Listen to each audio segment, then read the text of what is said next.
A few months ago, I got my testosterone levels back, and it came back 1,200 nanograms over deciliters. No TRT, no steroids, no SARMs, no peptides even at the time. Just years of training, eating, recovering, and living a lifestyle that supports healthy hormone production. But before we start, guys, I'm not gonna say that you can achieve 1,200 nanograms over deciliters of total testosterone naturally, because genetics matter, age matters, medical conditions matter.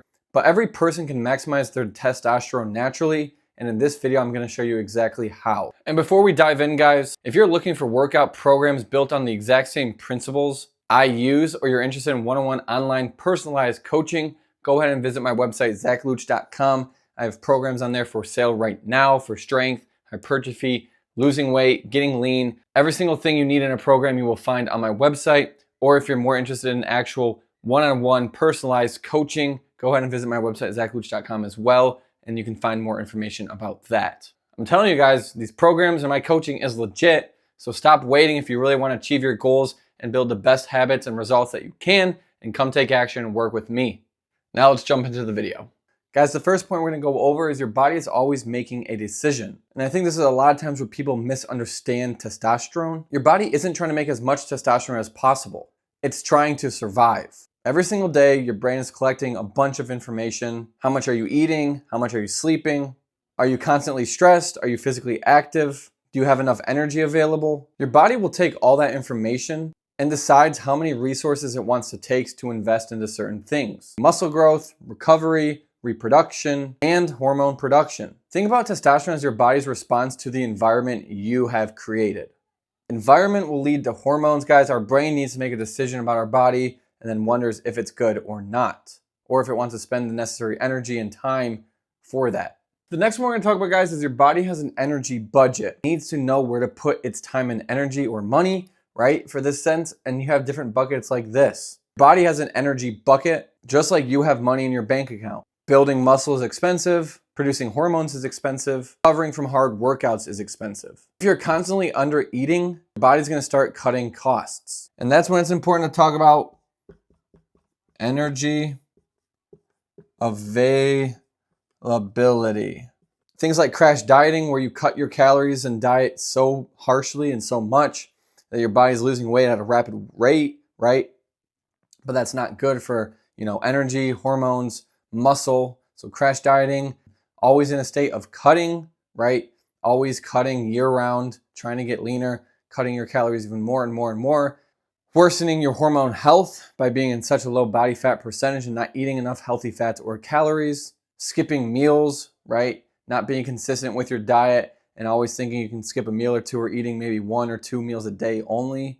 And also not eating enough carbohydrates, right, guys? Carbohydrates are super important, especially if you're someone who works out and wants to grow, feel stronger in the gym, and build that muscle. And then, like I mentioned, healthy fats, not getting enough dietary fat. When your body thinks resources are limited, guys, it's not going to prioritize building muscle. It's going to prioritize trying to survive. The third point we're going to go over, guys, is your body only adapts to demand. Comfort is a quiet killer. It's a quiet addiction. If we are comfort or comfortable, we're going to have no adaptation. But on the other end, if we have hard training, right, we are going to have adaptation. And this is why lifting matters, not because it's going to magically spike your testosterone, because those increase only after a workout for a temporary amount of time, but because training tells your body you need to become stronger. You need more muscle, you need to recover better. And if that signal is repeated from your body week after week after week, your body has no choice but to demand or adapt.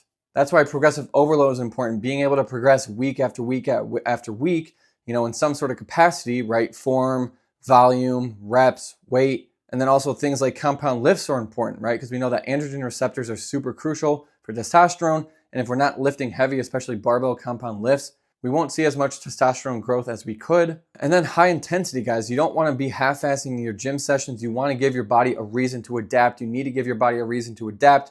So it's very important that we train with high intensity. And then frequency. Make sure we're hitting every single muscle group multiple times a week, whether that's 2, 3, or 4, depending on your volume, right? But being able to have frequent weekly workout sessions. And it's not about going every single workout and trying to destroy your body. It's about training hard enough, training intense enough, recovering properly enough to where you see growth every single week. Most of you think that workouts build muscle. They don't. Recovery does. Recovery will tell your body what to do, how to get stronger, when to get stronger, and how much more muscle to build. Guys, it follows a process like this. We work out, we need to sleep. During that sleep, we recover, and then that creates those adaptations. Sleep is super important. Sleep 7 to 9 hours per night. But we also want to focus on deep sleep too. Deep sleep is where all this testosterone production and recovery is going to occur. So yes, we want to aim for 7 to 9 hours per night, but we want to really focus on getting that deep sleep. And things that can make your deep sleep better is staying off screens, especially blue light, an hour before bed, not drinking too many fluids before bed too, so you're not waking up in the middle of the night, disturbing your REM sleep, disturbing your deep sleep, not eating too late before bed as well, because we want to give our body a break from digestion and use energy to recover from what it needs to do instead. Lowering the temperature of your room, right? Our body likes to fall asleep or gets into deep sleep around 1 to 2 degrees lower than our homeostasis level. So sleeping in a colder room. Blackout curtains are a good one, right? And other things along these lines are going to be able to help you hit that deep sleep, because this is where protein synthesis, growth hormone, testosterone, all that stuff is going to peak and rebuild and recover and reproduce at. And if you are lifting heavy, right, and training with high intensity, your CNS is going to be recovered when we are focusing on recovery too. If our body can't recover, we won't adapt. Fifth point we're going to talk about is your body can't chase two things at once, meaning it's either going to focus on trying to survive or grow, right? And this comes down to the things we kind of just talked about, right? Are we eating enough? Are we not eating enough? Are we getting our macro and micronutrient intake that we're supposed to be hitting? Are we prioritizing recovery, physical and mental health, right? If our body is in a chronic state of stress, our cortisol is high, we're not taking care of our physical health, not taking care of our mental health, we're not recovering, we're not exercising, we're not moving blood throughout our body, we're not eating clean foods, our body's going to be trying to survive. No way in heck is it going to be able to grow. When this stress becomes chronic, your body's going to shift its focus from growth to survival. And that's why I talked about that stuff, guys, because managing your stress isn't just to make you feel better. It's about creating an environment for your body that it's willing to invest in.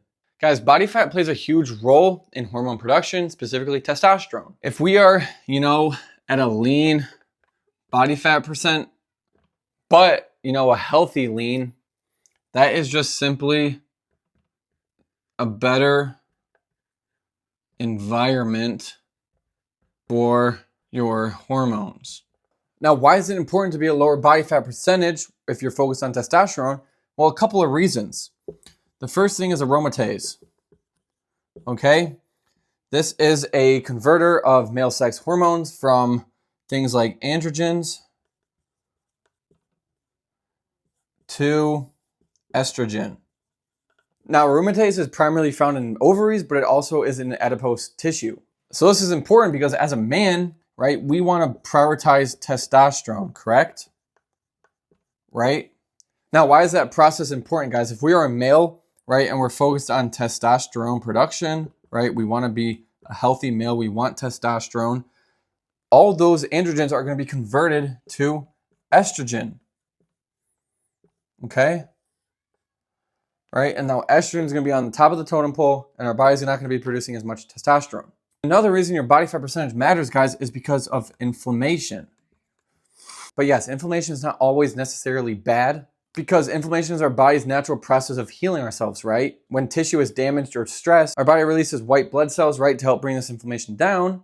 But the problem is with chronic low-grade inflammation. But chronic low-grade inflammation is huge, and it's often caused from a lot of visceral fat or just a poor diet in general, lowers our metabolic rate, and damages these cells, preventing them from responding properly to insulin. And then that causes insulin sensitivity. And this is also a huge one that happens too when we are in a higher body fat percentage, because our body, every single time we eat food, majority of the time, carbohydrates, our blood glucose levels in our bloodstream rise. our body notices this. It secretes insulin from the pancreas to help move that blood glucose from our bloodstream to our muscles or liver to be stored as future energy, right? But the important things with that is, one, we have muscle for that glucose to go, but two, right, we are exercising, we are eating a healthy diet, we are walking. That way that insulin can travel easier and better. And then two, if we're walking after meals or if we're active throughout the day, our body can use that insulin to secrete that blood glucose very, very easily and efficiently right to our muscles that are being worked right then and there. We're constantly eating, we don't work out, we are fat, our body will start becoming insulin resistant. And then with low insulin sensitivity or insulin resistance, your cells stop responding to insulin, which means your pancreas has to continuously make even more. And this excess insulin actually increases aromatase activity, creating more estrogen and worsening the cycle. Guys, and the goal isn't to be stage lean. It's about creating a healthy amount of body fat that your body can function how it needs to function properly. Well, guys, I can tell you one thing for sure. And the things that didn't get me to 1200 testosterone levels naturally: magic supplements, artificial or over-the-counter test boosters, biohacks, right? That's all BS. And then one food, right? No specific one item or food got me to my testosterone goals. It was just years of being consistent, staying dedicated, and living a certain lifestyle that my body would reflect. I don't think I have high testosterone because I found some sort of secret.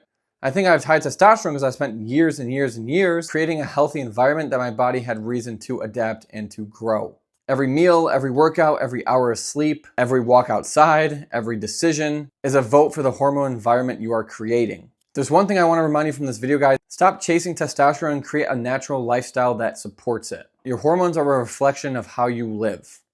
Thank you guys so much for watching this YouTube whiteboard video. If you're new here, please consider subscribing. Our goal is 15,000 subscribers. So if you could drop a follow, drop a subscribe, it would mean the world to me. And like always too, like this video if you enjoyed it, and comment down below of something that was helpful in this video or a video idea you want me to do in the future. Now guys, like always, ZachLuch.com for training, for coaching, lifestyle, prep, bodybuilding, powerlifting. But yeah, that's all I got for you. Hopefully you guys enjoyed this video, and I'll see you guys in the next one. God bless you all.